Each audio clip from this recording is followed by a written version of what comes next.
na-mention mo previously na ano bang si Martin Romualdez at saka si Zaldico lang may hawak ng budget ng bansa. Pero ngayon ma'am, parang si Zaldico lang po nakuha ng government to pay yung mga kaso. How about Martin Romualdez? Do you see dapat na silang pantay na sa ilalim sa mga proseso? Of course, yes.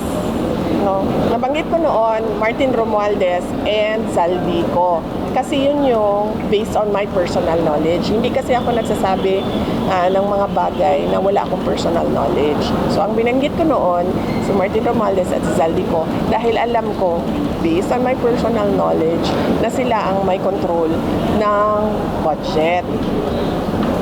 Hindi makakagalaw ang chairman ng Appropriations Committee kung hindi siya inutusan ng Speaker of the House of Representatives.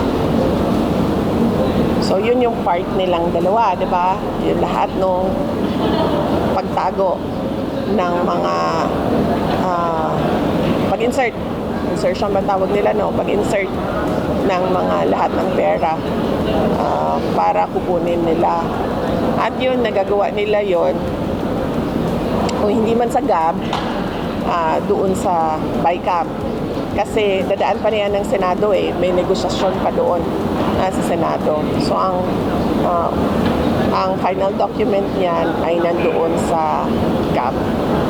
Tapos hindi ko na kailangan sabihin na kasali yung Pangulo dyan. Kasi kitang-kita naman natin, kanino bang pirma? Sasabihin na naman niya, hindi niya pirma yung nandoon sa GAA. Hindi.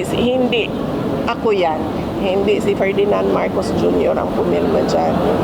Ang ebidensya ng kanyang participation is yung pirma niya sa GAA.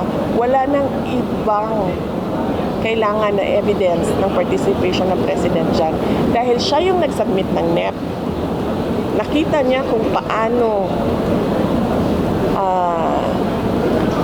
anong ginawa ng Congress doon sa NEP.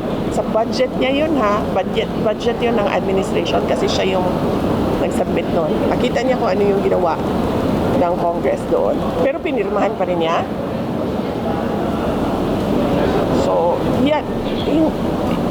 His signature on the General Appropriations Act is the best evidence against him.